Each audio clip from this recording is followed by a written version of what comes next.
Thank you so much, Mayor Adams, and I'm joined by District Attorney Braggs and the Police Commissioner, Commissioner Caban, and our support teams. It does not give us any joy in coming here to talk about another case where a home daycare provider had children in a dangerous environment. And as we lay out this case and answer the questions from the Department of Health and Mental Hygiene to give clarity on the roles we are playing, we just want to really say to the parents who are dropping their children off every day to these centers that we are going to remain vigilant. We're going to continually modify the rules like they have been modified throughout the years to stay ahead of bad people that are doing bad things in environments where our children are. Who would have thought that we must add to our list of inspections do we have 3D printers that can print guns? Do we see the presence of various items like fentanyl and other items? These new methods of creating unsafe environments demand that we stay ahead of those who are doing terrible things in centers where we place our children. This is a terrible case. We saw the presence of fentanyl in the Bronx, and just really want to commend the law enforcement officers and the first responders who immediately made apprehensions. I believe we picked up one of the last people involved, if not more. We will continue to pursue that. But now we're finding, in addition to fentanyl, that in a similar setting, we saw the presence of ghost guns and devices that appear to make those guns. And so there is a law enforcement arm that we're going to continue to pursue. There are things that the Department of Health and Mental Hygiene that we are going to sit down with the group, a small working group, to look at what we must do legislatively, what we must do in enhancing the types of inspections that we do, and continuing education. And then there's an educational component that we're going to roll out with families because many of us that are parents are not familiar with some of the new devices that are being used to make guns, to store narcotics or drugs or opioids. And we need to really support families and parents on what they should look for in their household. I remember years ago when I was a state senator, I put out that video, what to look through your child's room, and many people, criticized me for doing so. But it's an educational material. It is unfair that parents are having this awesome responsibility while social media is teaching children how to do dangerous things. We need to teach parents how to stay one step ahead. And that is what we're going to do. I did it as a state senator, borough president, and I'm going to continue to do it as the mayor to give parents the tools that they need. This is a heartbreaking scenario of thinking that you're dropping your child off to a place of safe haven just to find out that it was a dangerous environment where someone was making a gun inside. And again, I want to thank the men and women of the New York City Police Department for moving in a rapid pace, and the District Attorney's Office and the judge for taking the steps that we needed to further this investigation. And we're going to work united. We are clear that we must protect children in this city, and we're going to lead the entire country on some of the methods that we will put in place to carry out this awesome responsibility. Police Commissioner Caban. Thank you very much, Mr. Mayor, and thank you all for coming. Disrupting the flow of illegal guns has been a top priority for this administration since day one. And when it comes to taking conventional guns off our streets, The NYPD is doing a fantastic job, taking in excess of 12,000 legal firearms since January of 2022. We have also been tracking an emerging trend involving polymer P80 guns, or ghost guns as they are called. These plastic guns have been showing up more and more, demanding the attention of our intelligence division. In fact, a specialized team was created to go after those who sell and purchase ghost guns in New York City. We've also had great success in this area, and Deputy Commissioner Weiner will get into specifics shortly. But the world of guns continues to evolve. Criminals are always searching for ways to avoid the police, and the new frontier is 3D printing. 3D printed guns are among the easiest ways to obtain a gun. They can be made in your home. They can be made anonymously, and they are cheap, costing a fraction of the price for a traditional firearm or even a P80 firearm. 3D printed guns have dedicated online forums explaining how they work. And as today's arrest shows, these types of guns have captured the attention of our kids. The NYPD is not going to stand by and allow this emerging trend to take hold of our city. Today is a call to action. We are talking to the parents. Please check out what your kids are up to. Monitor their internet activities. We are also speaking to those who think printing 3D guns is the wave of the future. You are wrong. The NYPD is dialed in on this trend. We will hold anyone accountable who emerges in these crimes. I want to commend Inspector Nyland and her team for their tireless work. These cases are not easy. So much goes into tracing the online footprints of the suspects. Of course, once the case is made, we rely on our strong partnerships with the prosecutor to hold the suspects accountable. Today we stand with the Manhattan District Attorney, Alvin Bragg, whose presence here sends a clear message. There is a united front on this issue and all matters of public safety.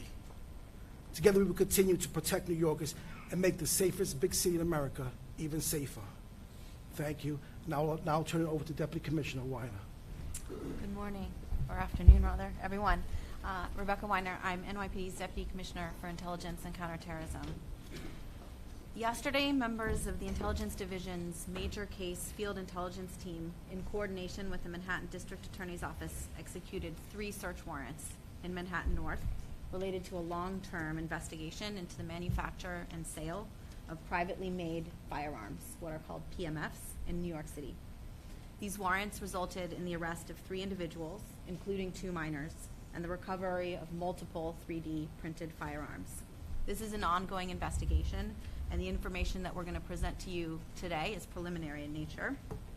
What I can say is that our investigation began with a group of individuals, including some minors, who were purchasing ghost gun parts from online retailers, as well as materials and filaments required to print 3D firearm components. Some of the purchases were made through fraudulent means, including the alleged identity theft of multiple victims across the United States. During the analysis of evidence recovered during the first 2 search warrants, investigators determined that an individual identified as 18-year-old Jamal Coley was also involved in the 3D printing of firearms. Acting swiftly on this new intelligence, our detectives worked with the Manhattan DA's office to execute an additional search warrant for Mr. Coley's residence. It's important for us to underline that this private residence located in the 25th precinct is also a licensed daycare operated by the subject's mother.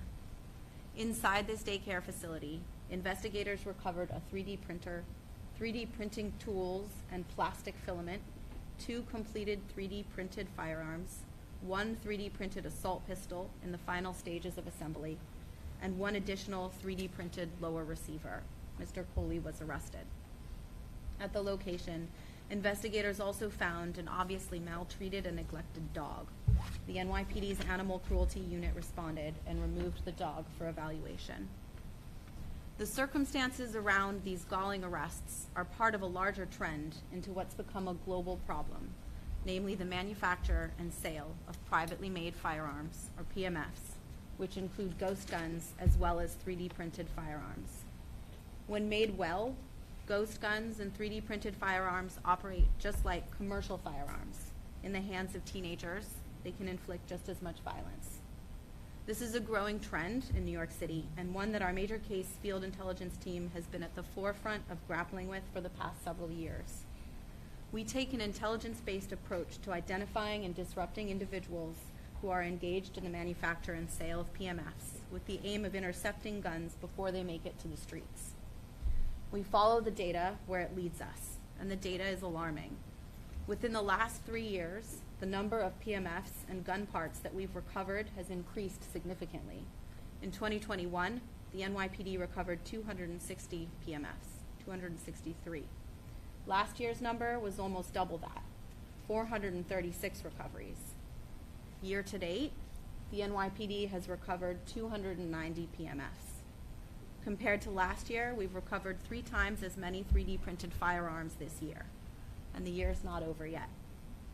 Since the 2021 inception of what we at the NYPD like to refer to as Inspector Courtney Nyland's Ghost Gun team, we've recovered 500 PMFs and enough additional parts to construct 200 more. All of these guns and gun parts could have resulted in violence in our communities. We couldn't have done and don't do any of this alone. Our approach to combating the scourge of PMFs relies on relentless collaboration with our federal, state, and local partners, particularly the Manhattan DA's office. We also want to recognize the New York State Police, HSI, CBP, and ATF for their partnership. Thank you so much, and I'll now turn it over to DA Bragg. Thank you so much, Deputy Commissioner, and thank you, Mr. Mayor, Police Commissioner.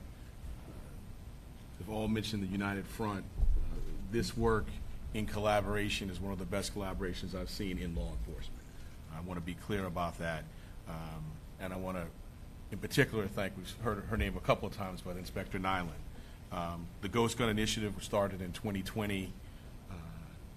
Her team of dedicated detectives who put themselves in harm's way daily are keeping our city safe.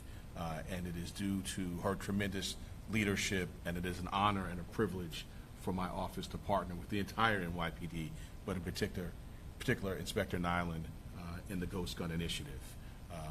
With me today from my office are Jody Kane, the Chief of the Rackets Bureau, in which our Ghost Guns work is housed, and the Acting Chief of our Investigations Division, and ADA Bonnie Siok, who is the driver of this work in our office. And the collaboration is second to none in terms of what I've seen in my time in law enforcement. Since 2020, our office has brought prosecutions based on this collaboration that involves seizures of 93 ghost gun parts, 66 ghost guns and firearms, 428 high-capacity magazines, and 47 silencers. Those are prosecutions that made New York and Manhattan safer, and that are based on this extraordinary collaboration. As for today, the hard work of the NYPD and the District Attorney's Office has resulted in charges that will be presented later today, and there will be an arraignment. The charges will include illegal firearms possession, manufacturing of an assault weapon, and reckless endangerment. And I want to underscore, as Deputy Commissioner Weiner said, this investigation is ongoing. Thank you, Mr. Mayor. Thank you, Commissioner. Thank you, Chief. Thank you, Inspector. Thank you, Deputy Commissioner, for this collaboration. Onward. All right, we'll take a few questions on this case. We're going to start off with Miles Miller, NBC. The last time this daycare was inspected was in February. Was there anything found during that inspection? I know that they had kids who were not of age in there at the time. Second, is April, his mother, being charged in connection with this case as well?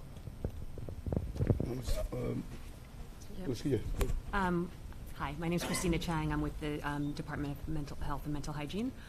With regard to the inspection, so the last inspection was February of 2023. They did find 3 violations that were related to documentation around feeding and sleeping schedules and preferences from the family, as well as verification from doctors that children didn't have any infectious diseases. They were cited those issues, and they were took corrective action and verified that the paperwork was done. So that was the last time that we were there. Sure. Sure. The charges are, as Deputy Commissioner described earlier in her remarks, the investigation is ongoing. All right, we're gonna go with Dean Moses, AM New York. How often are these daycares inspected?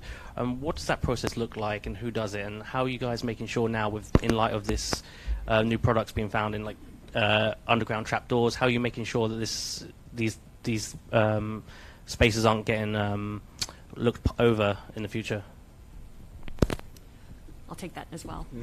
So every daycare center has undergo initial inspection before they can open, and so we're making sure that our priority is that it's safe for children. And so we're looking at things like fire exits, we're looking at window guards, we're looking to make sure that medications and cleaning products are locked away and out of reach of children. And we will conduct annual inspections following their initial license. Some of them are announced and some of them are surprise inspections. All right, we're gonna go with Tina Moore, New York Post. Thanks. Hi, this might be for the health department. How long has this daycare been in business? The initial license was issued in February of 2021. And then also for the police department, have guns been sold out of this location, or do we have any idea what they were doing with the guns they were making? That's still under investigation right now. All right, we're gonna go with Jay Dow from Pix 11. Two-part question. The first is, did this execution of the warrant and the arrest of Mr. Foley take place during or after daycare operating hours? And second, for Ms. Chang, regarding annual inspections, there are about 7,000 in the city. From what I understand, $18 million in funding to the city. Is there any effort to increase the number of inspections besides that one-time unannounced annual inspection? The warrant was executed after daycare hours. Well, there's at least one annual inspection. If there are any violations that are found that need to be rectified, there will be compliance inspections that happen as well. And we're always working with both internally and with our state partners to tighten up our inspection protocols so that we can assure the safety and welfare of our children. Okay, Michael Gartland from the Daily News. And before you do that, Mike, and just to to point out, there is no backlog now on inspections. Inspections are up to date, so it's not as though we have a backlog of inspections. They are up to date. It's just about broadening what they'll be looking for. Exactly. I was wondering if we could get a little more clarity on that, like in terms of, Hassan talked about this, I think, with the fentanyl situation. What might inspections be brought into cover? Like, what is the city looking at in terms of that? What's being considered? Have you guys come up with a plan yet on how to do that? Well, there is an extensive list that the inspectors go through now, and it's pretty elaborate and extensive of what they have to check off so that no one is going in trying to guess on what you need to be inspected. What we want to do, working with the team of health professionals, law enforcement professionals, prosecutors, is sit down and put together a working group, look at the pre-existing list, and state, are there other items we can include on that list? Are there things we can do to assist those inspectors, as in training with those who are knowledgeable on how to look for firearms, firearm parts, how to look for illegal substance and other dangerous entity that has been introduced into this conversation. And so once we come away from that working group, we will report to everyone what is our finding and how we're going to expand these inspection process. And as a former police captain, do you, like, off the top of your head, have things you would suggest for the health department? Like, we should look for compartments under the pool or stuff like that? Yeah, it is challenging. I think when you looked at the Bronx, there were trap doors and there were places that were hidden. And after the incident happened in the Bronx, I spoke with Dr. Fassan and his team. They're not just walking through. I want people, New Yorkers, to know that. They're just not walking through. They're looking in closets. They're looking in bathrooms. They're making sure that people actually live there. And so there's an extensive process already in place. But we are just dealing with a new enemy, and we have to stay ahead of those who are finding creative ways to create dangerous environments. And so even the presence of a manual on how to make a ghost gun, that should pique a further investigation. Sometimes you see something and you say, wait a minute, we want to dig a little deeper. Seeing powdered substance, it's just going to take us to sit down with our law enforcement experts and say, what are some of the things that we can further enhance our training? We don't want to sit back and say that, okay, we're doing a great job. No, if we found fentanyl in one daycare center, and a few days later we're finding guns, we have to continue to evolve our product. Marla Diamond, 880. Describe the daycare. Is this the similar setup to the Bronx daycare where it was run out of a home? And where were the guns and the 3D printers found? Were they in areas where the children were? So let's first describe the Right. daycare. It is a family daycare site, so it is in someone's home, and it's similar to the one that was in the Bronx as well. And were the guns or the 3D printers found where children could access them? I think that's an NYPD question. Law enforcement. Well, they were found in an unlocked room. We're going to go to Yolanda Vasquez, Telemundo 47. Good afternoon. When the city is going to do the inspections, do they previously inform the owner that they are going, or they're doing it randomly? There are announced inspections and surprise inspections, both. Is there any occasions where you guys go like randomly because you have any information or something like that? If there is something that's reported, is that what your question is? I think that if there's something that's reported, we might talk with law enforcement about that, right, to follow up. But we will, and if there's a reason for us to that's raised for us to go in, we will perform an inspection. All right. John Doyle, CBS.